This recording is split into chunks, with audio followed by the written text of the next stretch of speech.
ونشهد أن لا إله إلا الله وحده لا شريك له ونشهد أن سيدنا ومولانا وحبيبنا وشفيعنا وكريمنا مخدومنا محمودنا صلى الله تعالى عليه وسلم تسليما كثيرا كثيرا أما بعد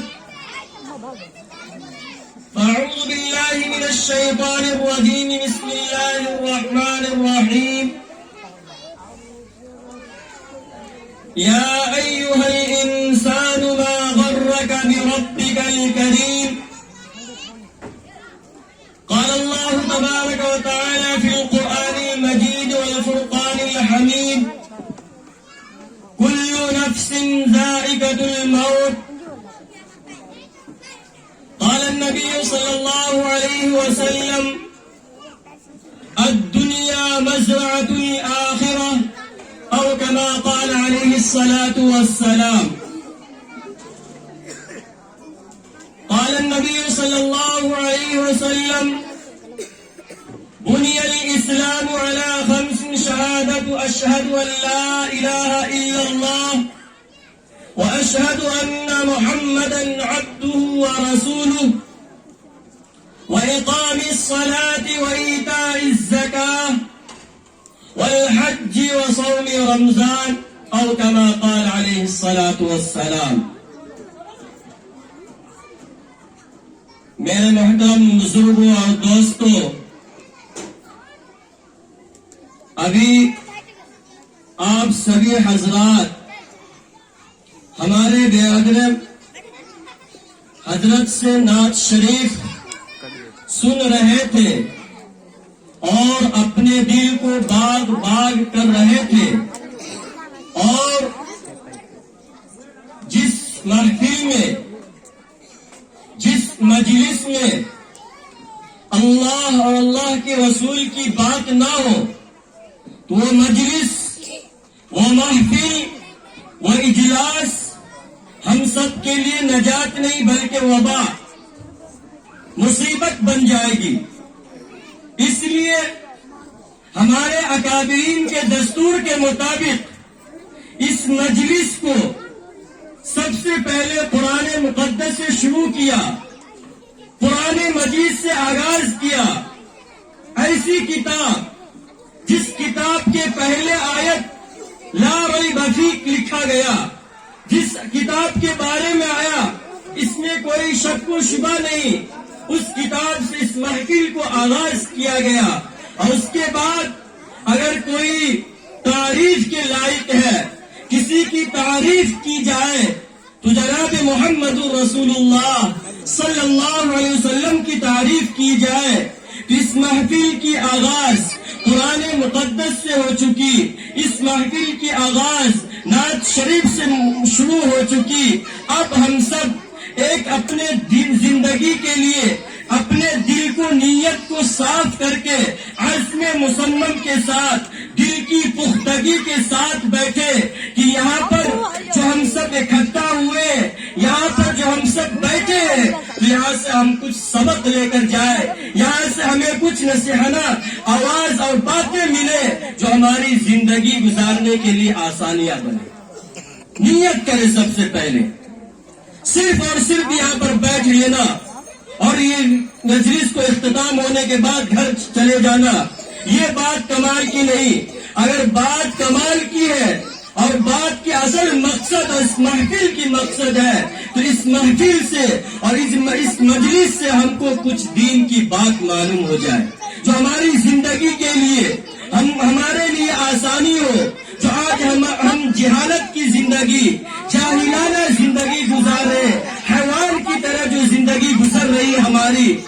میں ہم اپنی زندگی کو اچھا سے اچھا بنا سکیں.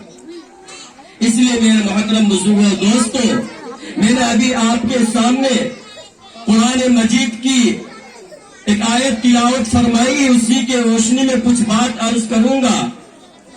آج یہ محفل اور یہ میلاد النبی دیکھنے کے بعد بہت خوشی ہو رہی ہے کہ یہ جمع غفیر، یہ بھیڑ میرے اس گاؤں میں آنے کے بعد سب سے پہلی مرتبہ دیکھنے کو مل رہا ہے. اس سے پہلے ایک بار اور ملنے کو ملا، دیکھنے کو ملا، اور وہ جناب محمد مشتاق صاحب کے دروازے پر دیکھنے کو ملا. اس کے بعد آج یہ ہم کو دیکھنے کو مل رہا ہے. بڑی خوشی ہوئی.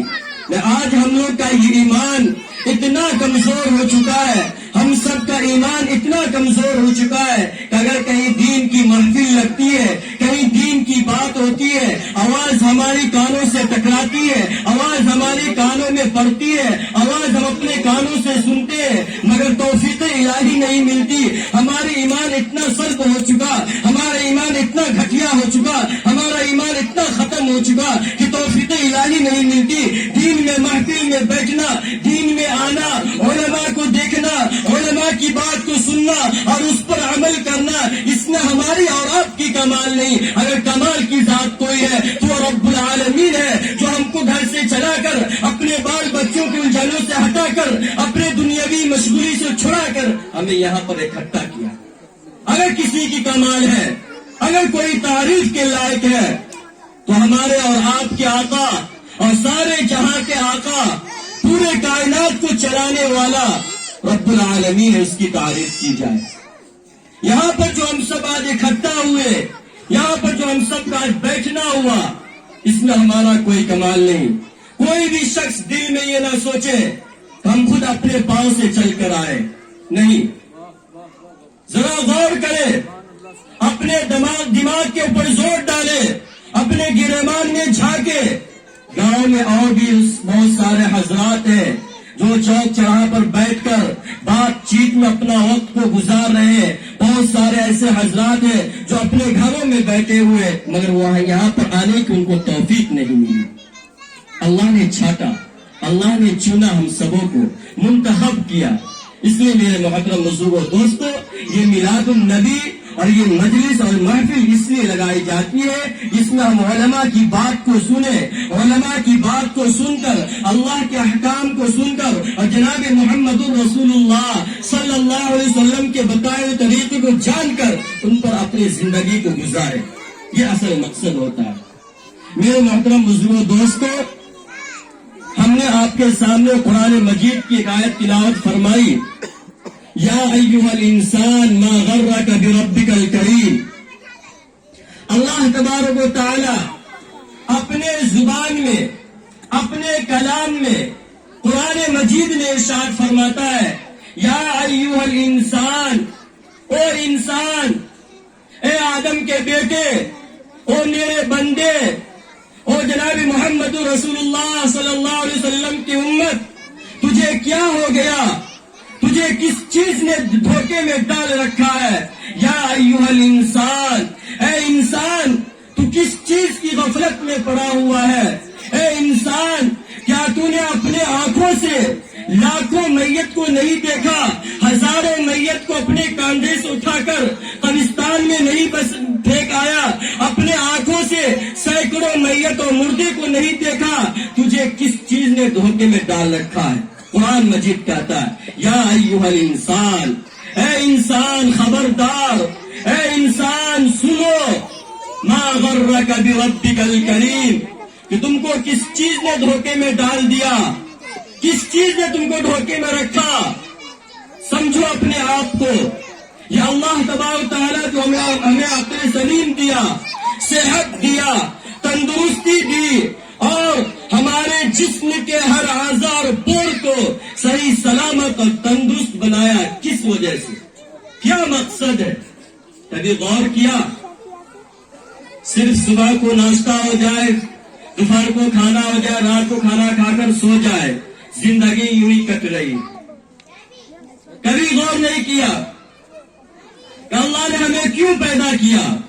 آج یہ میلاد النبی ایک مرحومہ کے نام سے رکھا گیا، ان کے اصالہ ثواب کے لیے رکھا گیا، جس سے ہمیں سبق ملنا چاہیے کہ آج جس طرح ہمارے بیچ مرحومہ اس دنیا کو چھوڑ کر چلی گئی، وہ اس دنیا میں رہ کر کیا کی نہیں کی، کتنی نیکی کی اور کتنی برائی کی، وہ تو اللہ جانتا ہے، اور وہ اس دنیا سے کیا لے کر گئی یہ ہمیں سیکھنا اور سمجھنے کی بات ہے۔ اس دنیا سے کیا لے کر گئی؟ کل ہمارا بھی نمبر ہے، ہم بھی اس دنیا سے چلے جائیں گے، تو اللہ تبارک تعالیٰ کے سامنے ہمارا کیا حال ہوگا؟ اللہ تبارک تعالیٰ کو ہم اپنا کون سا منہ سامنے دکھائیں گے؟ کون سا منہ سامنے لے کر کھڑا ہوں گے؟ ذرا سوچے، اپنے دل پر، اپنے دل کے اوپر ہاتھ رکھ کر سوچے، اپنے گریبان کو جھانکے۔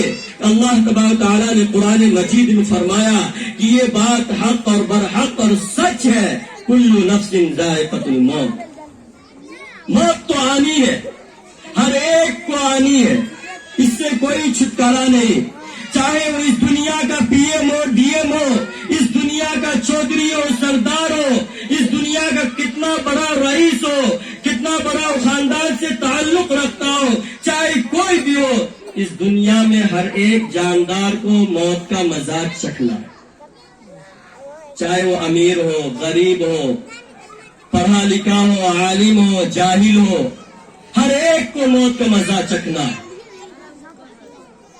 جب ہم کو یقین ہے اور اس چیز کے اوپر ہم یقین رکھتے ہیں، بھروسہ ہے، اعتماد ہے، کانفیڈینس کرتے ہیں کہ ہمیں جانا ہے، جانا ہے، کیا لے کر جانا یہ کبھی سوچا؟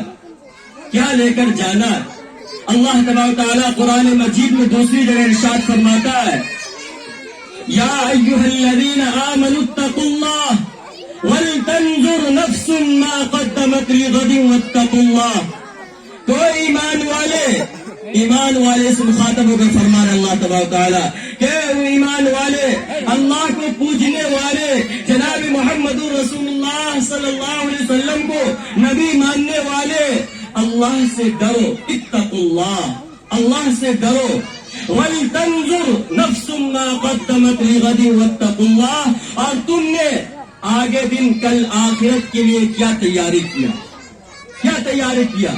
اللہ پوچھتا اپنے بندے سے، اللہ سوال کرتا ہے، کل وہاں جا کر قیامت کے دن جب اللہ کے سامنے روبرو ہوں گے تو وہاں جا کر ہم یہ نہیں کہہ پائیں گے کہ ہمیں کوئی سمجھانے والا نہیں آیا، کوئی بتلانے والا نہیں ملا، یا ہم اس مشغولی کی وجہ سے ہم نے یہ کام نہیں کیا اور یہ کام کیا، وہاں پر کوئی جواب نہیں ہوگی۔ حدیثوں کے اندر آتا ہے اور کتابوں کے اندر آتا ہے، انسان سے جب سوال کیا جائے گا تو سب سے پہلے اس کے منہ پر تالا لگا دیا جائے گا، اس کے منہ کو بند کر دیا جائے گا، اور انسان جو دنیا میں رہ کر اپنے یہ جسم کی نشو و نمائی کر رہا ہے، اس کو جو پال رہا ہے، اس کے خاطر جو غداری اور دھوکے دے رہا، جھوٹ بول رہا ہے، یہ جسم کل قیامت کے دن آپ کے خلاف گواہی دے گا۔ یہ جسم جس کو آج ہم نشو و نگار کرتے ہیں، بڑھاتے ہیں، یہی جسم آپ کو کل قیامت کے دن اللہ تبارک تعالیٰ کے سامنے گواہی دے گی، یہ جسم آپ کے خلاف۔ کتابوں کے اندر آتا ہے اور اللہ تبارک تعالیٰ قرآن مجید میں ارشاد فرمایا، وَلَوْ نَشَاءُ لَطَمَسْنَا عَلَىٰ أَعْيُنِهِمْ فَاسْتَبَقُوا الصِّرَاطَ فَأَنَّىٰ يُبْصِرُونَ وَلَوْ نَشَاءُ لَمَسَخْنَاهُمْ عَلَىٰ مَكَانَتِهِمْ، کہ انسان اس تک اس دن قیامت کے دن اس کے منہ کو بند کر دیا جائے گا، اور اس دن نیک آدمی کو الگ کر دیا جائے گا، اور اس دن برے آدمی کو الگ کر دیا جائے گا، اور اس کے بعد حساب و کتاب شروع کیا جائے گا۔ اس دن اللہ تبارک تعالیٰ قرآن پاک میں ارشاد فرماتا ہے کہ انسان کے منہ میں تالا لگ جائے گا، انسان کی یہ ہتھیلی گواہی دے گی کہ اس آدمی نے میرے اس ہتھیلی سے یہ برا کام کیا، انسان کا یہ آنکھ گواہی دے گا کہ اس آنکھ سے دنیا میں غلط فائدہ اٹھایا گیا، انسان کا یہ کان گواہی دے گا کہ اس کان سے غلط چیز کو سنا گیا، انسان کی یہ پیر گواہی دے گی کہ یہ غلط چیز کی طرف مجھے چلا کر لے کر گیا تھا۔ انسان کے ہر اعضا، انسان کے پور پور اور جسم، یہاں تک کہ بال بھی اگر آپ اس کے اندر کوئی نقش و نگار کرتے ہیں وہ بھی گواہی دے کے آپ کے خلاف کھڑی ہو جائے گی اس دن، اور آپ اس دن بچ نہیں سکیں گے. آپ کے زبان میں تالا لگا ہوا ہے.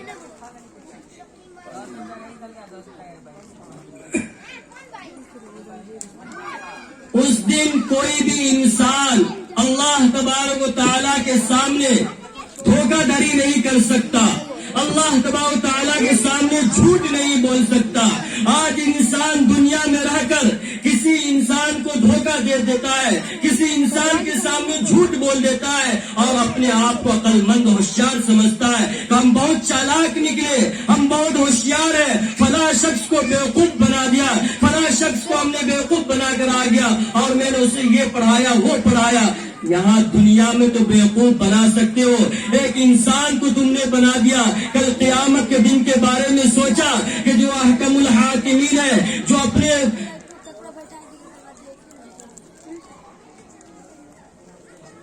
میرے محترم بزرگوں دوستوں، میں بات یہ عرض کر رہا تھا کہ دنیا میں ہم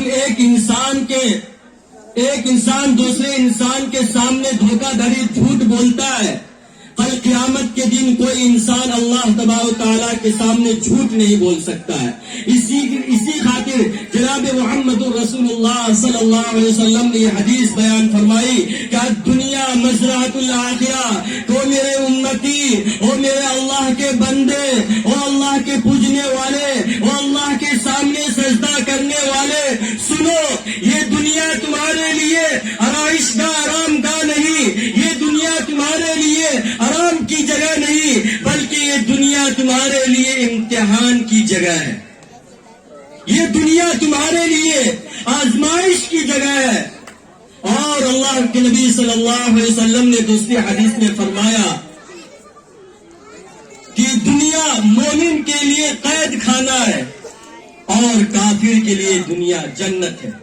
اللہ کے نبی صلی اللہ علیہ وسلم فرما رہے.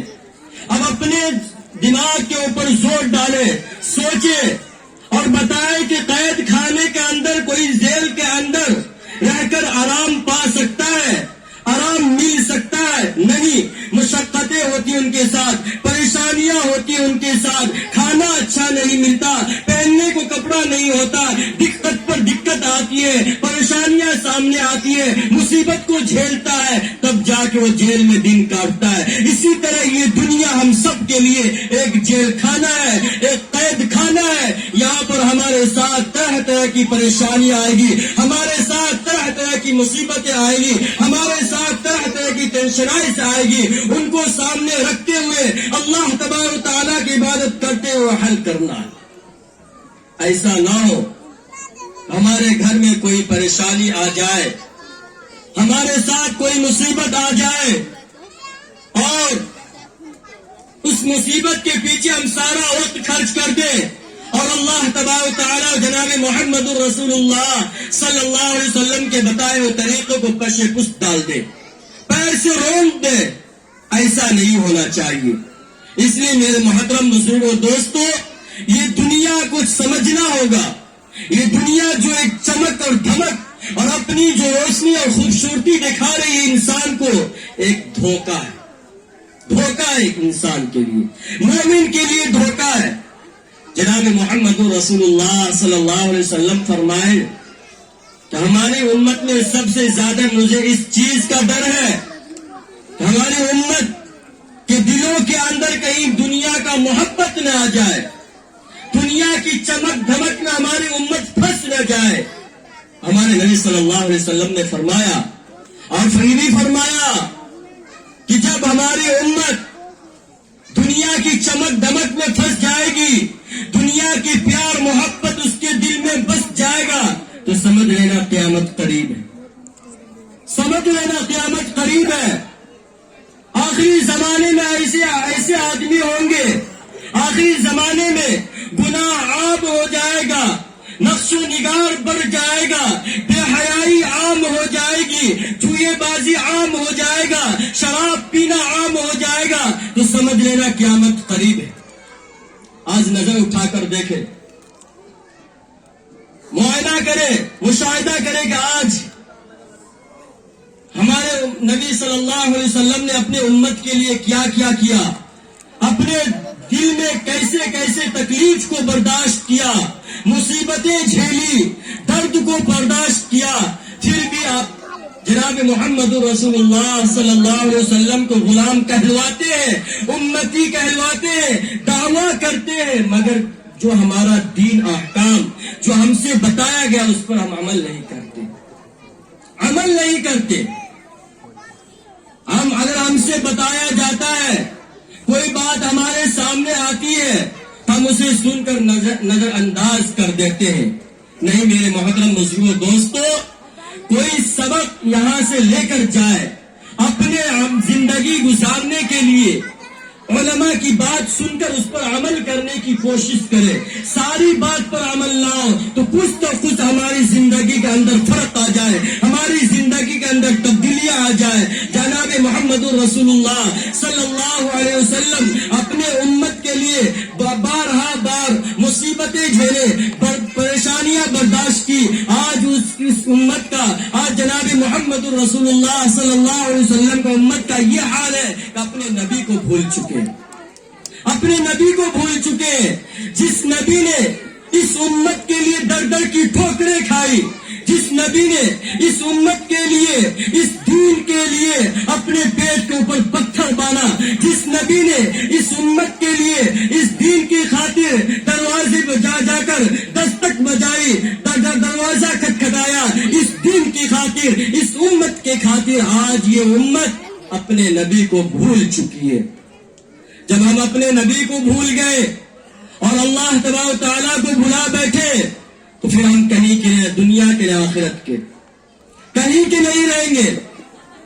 اس لیے میرے محترم بزرگوں دوستو، اس بات کو سمجھے کہ آج ہم دنیا میں جو جی رہے ہیں یہ زندگی چند دن کی زندگی ہے، ہماری عمر بڑھ رہی ہے اور زندگی گھٹ رہی ہے۔ یہ نہ سوچے کہ ہم اتنے بڑے ہو گئے اور بڑھ جائیں گے، نہیں میرے محترم بزرگ دوستو، کہ اگر ہماری عمر 40 سال کی طے ہو گئی اور ہم اگر 21 سال کے ہو گئے تو اب ہمارے عمر میں 19 ایئرس رہ گیا، 19 سال رہ گیا۔ اب ہم 40 سال الگ سے نہیں جی پائیں گے۔ اس لیے اس بات کو ذہن رکھتے ہوئے کہ ماضی جو بھی گزر چکا، ماضی میں جو ہم نے کوتاہیاں کی، غلطیاں کی، جو ہم سے لغزشیں ہو گئی، اللہ غفور الرحیم ہے۔ اللہ کی صفتوں میں سے ایک صفت غفور کی ہے۔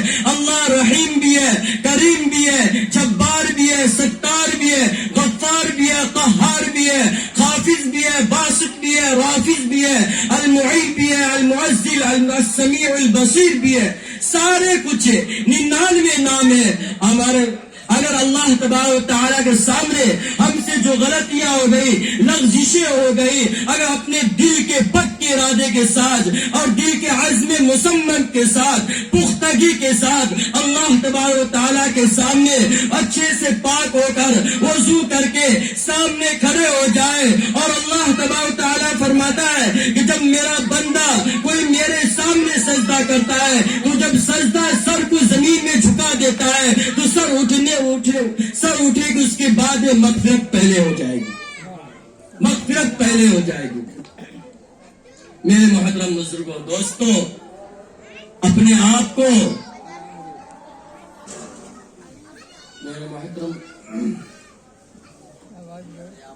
میرے محترم بزرگوں دوستوں، میں آپ کے سامنے جو بیان کر رہا تھا، اللہ تبارک و تعالیٰ قرآن مجید میں ارشاد فرماتا ہے وَلَا تَحِنُوا وَلَا تَحْزَنُوا وَأَنْتُمُ الْأَعْلَوْنَ إِن كُنتُم مُؤْمِنِينَ۔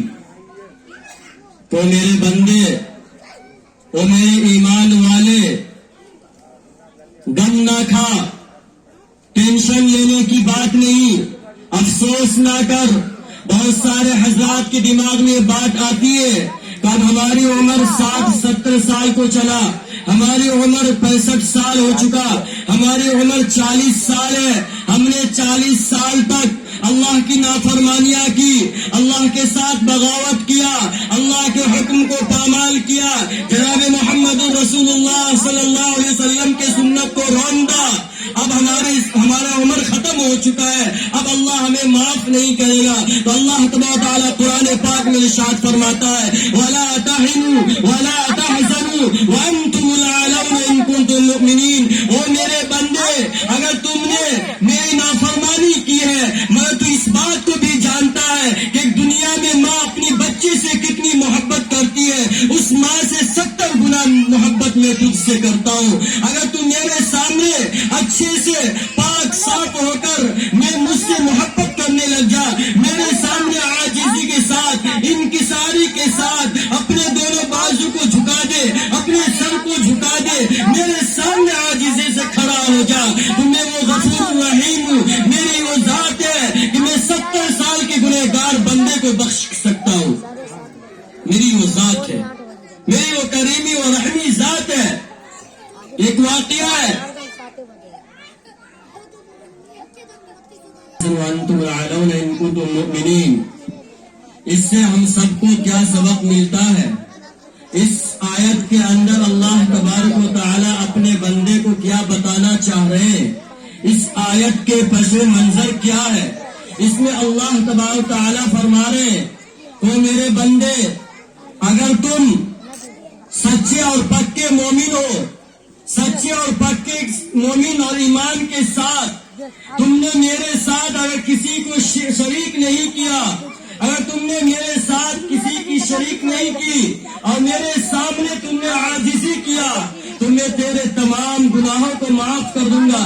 اگر تو سچے اور پکے ایمان والا ہے، تم ہی سر بلند ہوگے، تمہارا ہی مقام اونچا رہے گا۔ اللہ تبارک و تعالیٰ اپنے بندے سے فرماتے ہیں۔ اس لیے میرے محترم بزرگوں، دوستو، ہم سب کو افسوس نہیں کرنا ہے، ہم سب کو ٹینشن نہیں لینا ہے کہ اب ہماری عمر ختم ہو گئی ہے، ہمارا اب کیا بنے گا، اب ہم ساری زندگی جو اللہ کی نافرمانیاں کی ہے اب اللہ ہمیں معاف نہیں کرے گا۔ ایسا نہیں میرے محترم بزرگوں، دوستو، ابھی بھی وقت ہے۔ اللہ کے جناب محمد رسول اللہ صلی اللہ علیہ وسلم نے فرمایا کہ آدمی میں سب سے ہوشیار انسان، عقل مند انسان وہ ہے جو موت سے پہلے موت کی تیاری کر لے۔ اس لیے ابھی ہم سب کو اللہ تبارک و تعالیٰ نے زندگی کی ایک نعمت، زندگی کی ایک دولت عطا فرمائی ہے۔ زندگی کا قدر اور زندگی کی اہمیت، زندگی کی لب و لباب جب اس دن پتا چلے گا جس دن ہماری آنکھ پتھرا جائے گی،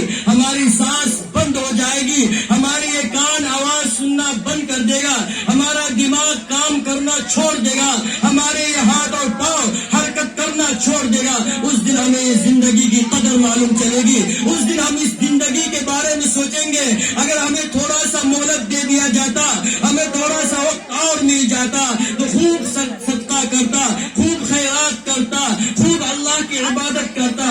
نہیں میرے محترم بزرگوں، دوستو، اللہ تبارک تعالیٰ نے فرمایا قرآن پاک میں فَإِذَا جَاءَ أَجَلُهُمْ لَا يَسْتَأْخِرُونَ سَاعَةً وَلَا يَسْتَقْدِمُونَ، کہ جس دن موت جس آدمی کو جس دن پکڑ لے گا اس کو نہ ایک مہلت آگے ٹائم دے گا اور نہ پیچھے کرے گا۔ وَلَا يَسْتَأْخِرُونَ سَاعَةً وَلَا يَسْتَقْدِمُونَ، ایک سیکنڈ کی لمحہ کی فرصت نہیں ملے گی۔ اس لیے میرے محترم بزرگ دوستو، اللہ نے زندگی دیا ہے، اپنے آنکھوں دیکھتے ہیں، اپنے کاندھوں سے گلستان لے جاتے ہیں، مگر ہمارے رونگٹے کھڑے نہیں ہوتے، ہمارے دل کے اندر تھرتھری نہیں آتی، ہمارے پاؤں کے نیچے سے زمین کیوں نہیں گھسکتا؟ اس لیے کہ ہمارا ایمان سلب ہو چکا ہے، ہمارا ایمان ختم ہو چکا ہے۔ ہمارا ایمان تو وہ ایمان ہونا چاہیے، ہمارا ایمان صحابہ جیسا ایمان ہونا چاہیے، ہمارا ایمان جیسا اللہ تبارک تعالیٰ نے قرآن مجید میں ارشاد فرمایا یا ایھا الذین آمنوا آمنوا باللہ، اے ایمان والو ایمان لاؤ۔ کیسا ایمان؟ جیسا کہ صحابہ کرام کا ایمان تھا، جیسا کہ اللہ کے حکم کا ایمان ہے، ویسا ایمان لاؤ۔ یہ ایمان کب بنے گا؟ جب اللہ تبارک تعالیٰ کو ہم پہچانیں گے، جناب محمد رسول اللہ صلی اللہ علیہ وسلم کو پہچانیں گے، اس کے بعد ہمارے دل میں ایمان کا جذبہ اٹھے گا، ایمان کا شوق بڑھے گا، ایمان کا طلب بڑھے گا۔ اسی وقت ہو سکتا ہے جب ہم اللہ سے رشتہ جوڑیں گے، اللہ سے تعلق قائم کریں گے۔ اللہ سے رشتہ جوڑنے کا اور اللہ سے رشتہ قائم کرنے کا صرف اور صرف نماز کے ذریعے اللہ تعالیٰ سے بات کرنے کا موقع ملتا ہے، ایک آفر ملتا ہے کہ بندے اپنے پروردگار عالم سے بات کرتا ہے۔ گفتگو کرتا ہے. آپ فرمائیے کیسے ہم نماز پڑھتے ہیں, گفتگو کیسے کرتے ہیں؟ آپ سورہ فاتحہ اٹھا کر دیکھیے, سورہ فاتحہ پڑھے, اس کے ترجمے پر غور کیجیے. الحمدللہ سے لے کے والضالین تک بندہ اپنے پروردگار عالم سے گفتگو کرتا ہے, بات کرتا ہے. الحمدللہ رب العالمین, تمام تعریف اس مالک کے لیے, الرحمن الرحیم, جو رحیم ہے, کریم ہے, مالک یوم الدین, جو جزا اور سزا کا مالک ہے, اس دن کا مالک ہے, قیامت کے دن کا مالک ہے. ایاک نعبد و ایاک نستعین. اب بندہ اللہ تبارک تعالیٰ سے گفتگو کرتا ہے, اور میرے رب ہم تیری عبادت کرتے ہیں, اب تو ہماری مدد فرما, ہم تجھ سے مدد چاہتے ہیں اور تیری عبادت کرتے ہیں. اور آگے اللہ بندہ فرماتا ہے, اہدنا الصراط المستقیم, او میرے پروردگار عالم, او میرے رب العالمین, ہمیں سیدھے راستے پر چلا. صراط الذین انعمت علیہم, او میرے پروردگار عالم, ہمیں سیدھے راستے پر چلا, ان راستے پر چلا جن پر آپ نے انعام فرمایا, اکرام فرمایا, اعجاز فرمایا. اس راستے پر چلا. اور غیر المغضوب علیہم ولا الضالین, اور ہمیں اس راستے سے بچا جن پر آپ کا غصہ ہو, جن پر آپ کی غضب ہو, آپ کی پکڑ ہو. اس راستے سے بتا. بتائیے ذرا, بندہ اپنے رب سے بات کرتا ہے نہیں کرتا ہے؟ بندہ نماز کے اندر اپنے پروردگار عالم سے, رب العالمین سے بات کرتا ہے, گفتگو کرتا ہے, اور اپنی کمزوری کا اظہار کرتا ہے, اور اللہ تبارک تعالیٰ سے عاجزی اور انکساری کے ساتھ اپنی مدد چاہتا ہے. اس لیے میرے محترم بزرگ دوستو, یہ میلاد النبی صلی اللہ علیہ وسلم سے یہ ارادہ کر اٹھے, یہ عزم مصمم لے کر اٹھے کہ آج تک جو ہم نے دنیا میں رہ کر جھوٹ بولا ہے, غیبت کی ہے, یا چوری کی ہے, یا جس طرح سے بھی ہماری گناہ ہو چکی ہے, اللہ تبارک تعالیٰ ہمیں معاف فرمائے. اور آگے زندگی جو ہماری رہ گئی ہے, جو ہماری زندگی باقی ہے, اللہ تبارک تعالیٰ اس زندگی کو اپنے دین کی خدمت کے لیے قبول عطا فرمائے. دعا کر کے اٹھے, ایک ارادہ کر کے اٹھے اس محفل اور اس مجلس سے. اس تب تو جا کر آپ کا بیٹھنا فائدہ ہوگا, ورنہ صرف بیٹھ کر بیان سن کر چلے جانا یہ فائدہ نہیں. اس لیے میرے محترم بزرگ دوستو, زیادہ بات کرنی نہیں, اللہ تبارک تعالیٰ سے اپنا قائم جوڑے. اس لیے سب کچھ اللہ ہی تبارک تعالیٰ ہے. اللہ کا جو ہو گیا اللہ اس کا ہو گیا. اگر دنیا میں ہم کسی سے لو لگاتے ہیں, محبت کرتے ہیں, وقتی طور پر محبت ہوتی ہے. اگر آپ کو اس کے ساتھ کچھ اونچ نیچ کر دے تو آپ کو گھر سے باہر نکال دے گا, آپ سے ناتا توڑ لے گا, آپ سے رشتہ داری ختم کر دے گا, آپ کے فون پر کال نہیں کرے گا. مگر وہ رب العالمین ہے, نافرمانیاں پر نافرمانی کرتے جا رہے ہیں, اور ایک بار سچے دل کے ساتھ ہاتھ اٹھا لے تو ہمارے رب العالمین ہمیں معاف فرما دے گا. اس لیے میرے محترم بزرگ دوستو, اپنی زندگی کو, اس کی اہمیت کو سمجھے, اس کی قدر کو سمجھے, اور اللہ تبارک تعالیٰ ہم سبوں کو زندگی میں بھیجنے کا مقصد جو ہے اس میں کامیاب عطا فرمائے. اللہ تبارک تعالیٰ ہم سبوں کو کہنے سننے سے زیادہ عمل کرنے کی توفیق نصیب عطا فرمائے. وآخر دعوانا الحمدللہ رب العالمین.